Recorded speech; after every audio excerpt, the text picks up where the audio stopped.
Welcome friends, स्वागत है आप सभी का। हम बात करने वाले हैं कॉलन क्लासिफिकेशन का। इस वीडियो में हम लेकर आए हैं एक सॉल्व एग्जांपल जिसमें आपको स्टेप बाय स्टेप मेथड पता लगेंगे कैसे हमने उसका कोड बनाया है। ये आपके एग्ज़ाम पॉइंट ऑफ व्यू से और असाइनमेंट के लिए बहुत ही महत्वपूर्ण होने वाला है।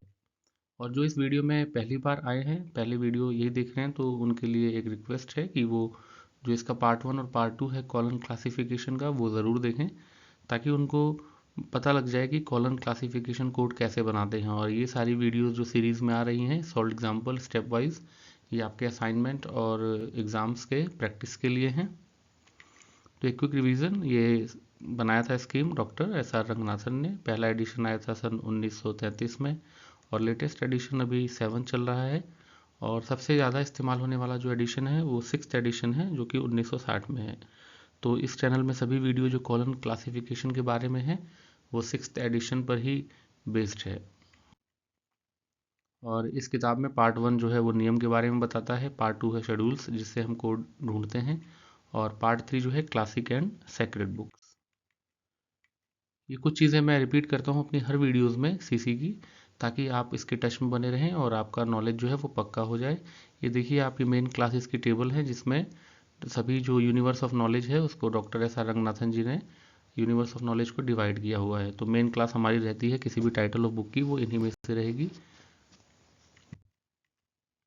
और बहुत ही महत्वपूर्ण चीज़ है, बहुत ही इम्पॉर्टेंट है, वो है फंडामेंटल कैटेगरीज।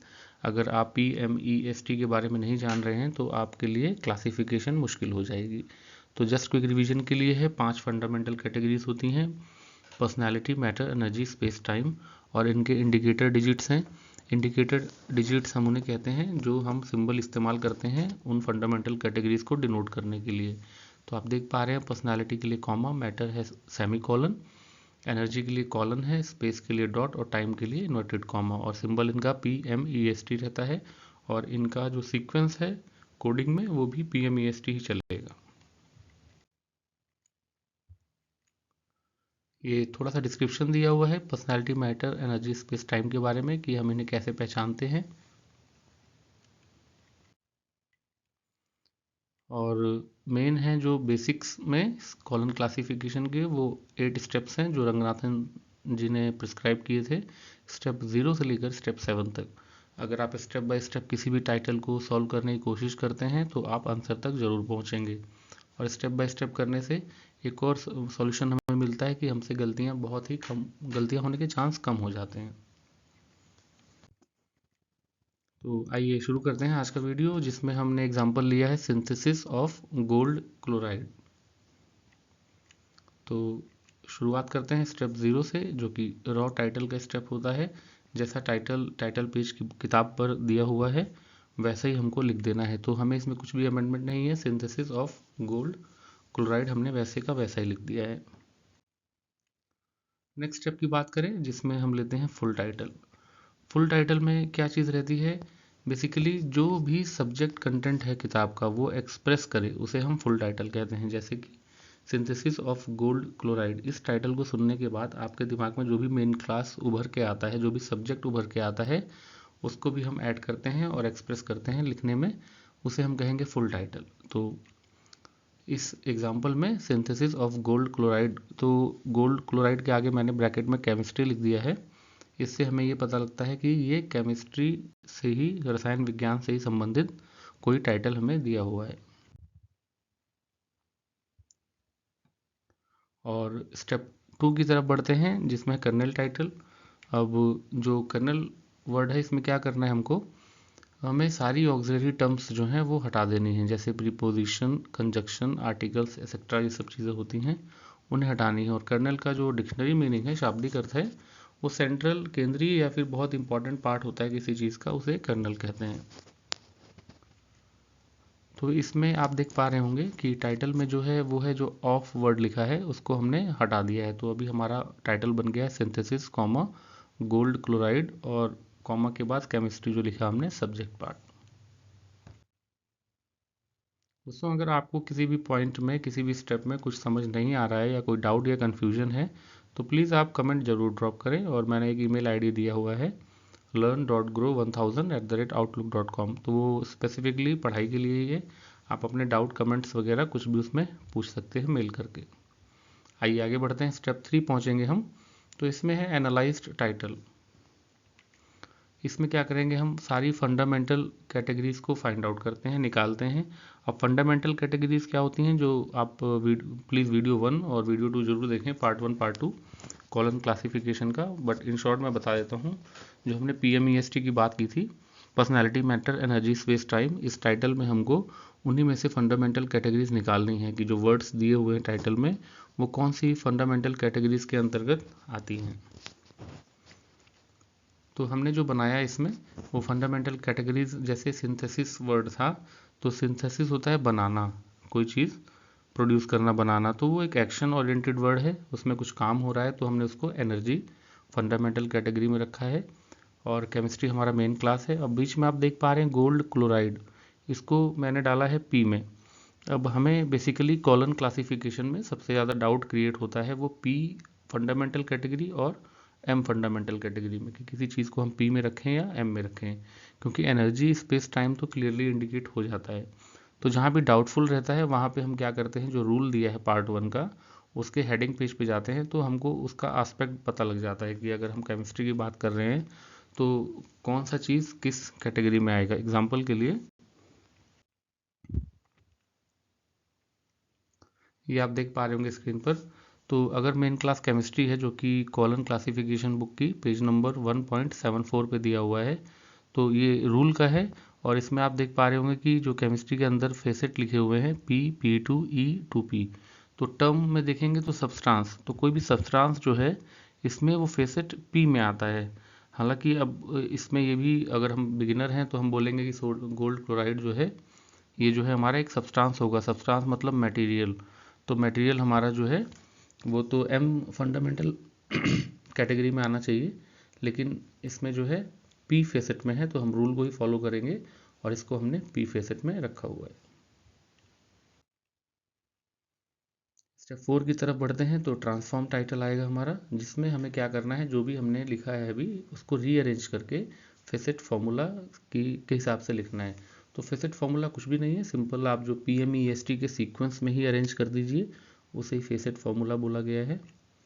तो देखिए, सबसे पहले मेन क्लास होती है तो हमने केमिस्ट्री को फर्स्ट रख दिया, और उसके बाद पी में हमारे पास गोल्ड क्लोराइड हो गया, और सिंथेसिस के लिए हमारे पास ई फंडामेंटल कैटेगरी है।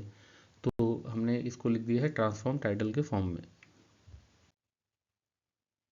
नेक्स्ट हम बढ़े तो टाइटल को स्टैंडर्ड फॉर्म में लिखना है, स्टैंडर्ड टर्म्स में। तो ये वो है स्टेप 4। स्टेप 5 लगभग बहुत सारे एग्जांपल्स क्वेश्चंस में कॉमन चलता है। कॉमन इसलिए कह रहा हूँ क्योंकि बहुत सारे शब्द जो है वो स्टैंडर्ड ही होते हैं, कभी कभी हमें इसकी ज़रूरत पड़ती है।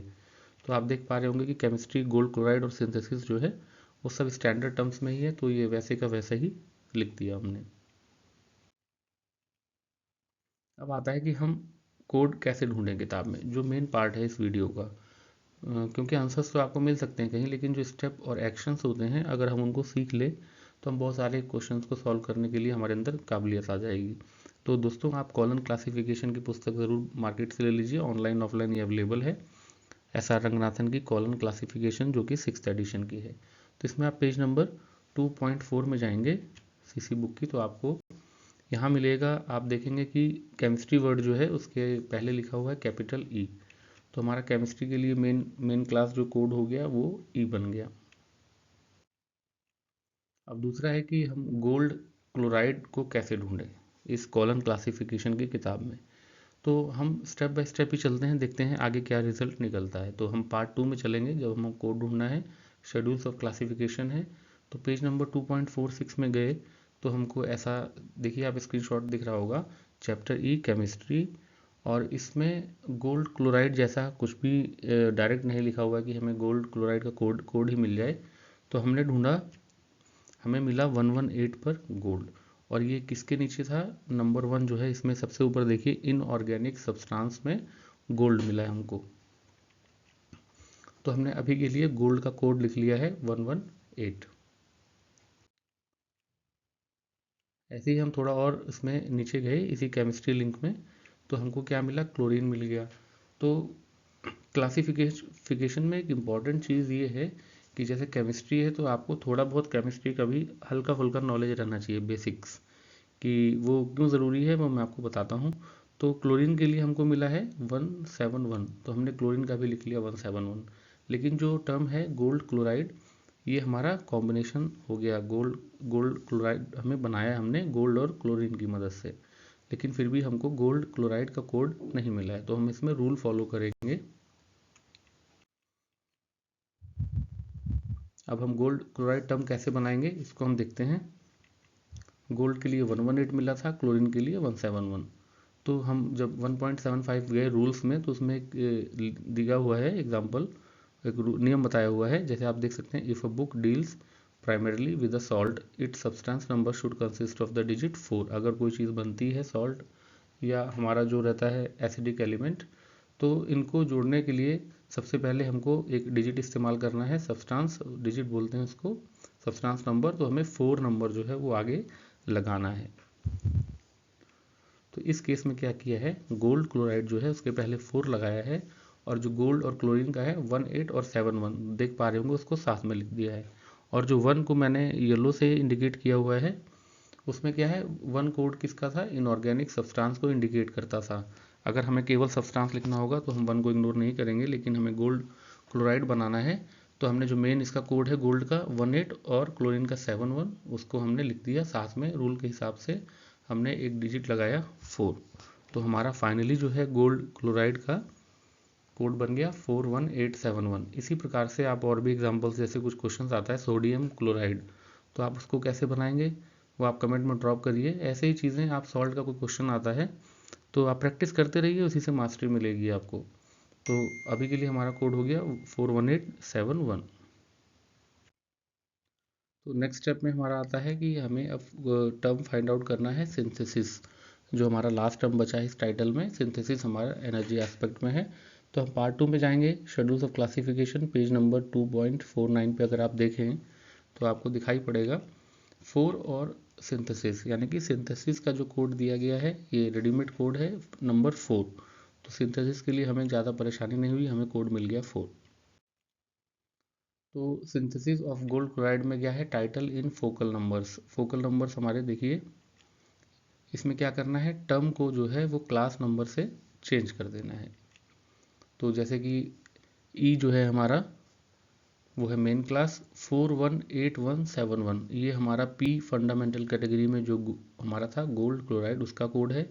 एम फंडामेंटल कैटेगरी इसमें है नहीं, एनर्जी के लिए 4, ऐसे ही हमारा क्या है, स्पेस और टाइम भी नहीं है। तो हमारे पास 3 कोड्स आ चुके हैं। और आगे बढ़ते हैं, तो स्टेप 7 जो है क्लास नंबर, ये हमारा फाइनल स्टेप है। इसमें हम क्या करते हैं, इंडिकेटर डिजिट से सिंबल को चेंज कर देते हैं। इंडिकेटर डिजिट्स मैंने वीडियो से पहले ही बताया था कि जैसे कॉलन, डॉट, सेमी कॉलन, ये किस फंडामेंटल कैटेगरीज में कौन सा कोड लगता है उसको हम रिप्लेस करके लिख देंगे, तो हमारा फाइनली कॉलन क्लासिफिकेशन का कोड बन जाता है। तो आप देखें इसमें ई 41871 को हमने लिख दिया है और हमने कॉलन लगा दिया है, कॉलन के बाद लिख दिया है 4। तो 4 हमारा एनर्जी एस्पेक्ट था, तो उसका जो इंडिकेटर डिजिट होता है कॉलन।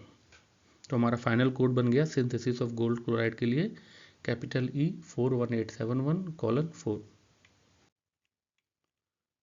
सीखने के लिए आप लोगों का बहुत बहुत धन्यवाद। अगर आप इससे कुछ भी सीख पा रहे हो या इस चैनल से, इस वीडियो से, तो प्लीज़ सब्सक्राइब जरूर कीजिएगा, शेयर, लाइक एंड कमेंट। और कमेंट बहुत ही ज़रूरी है, प्लीज़ आप लोग अपने डाउट क्वेरीज जो हैं वो कमेंट ज़रूर कीजिए। धन्यवाद।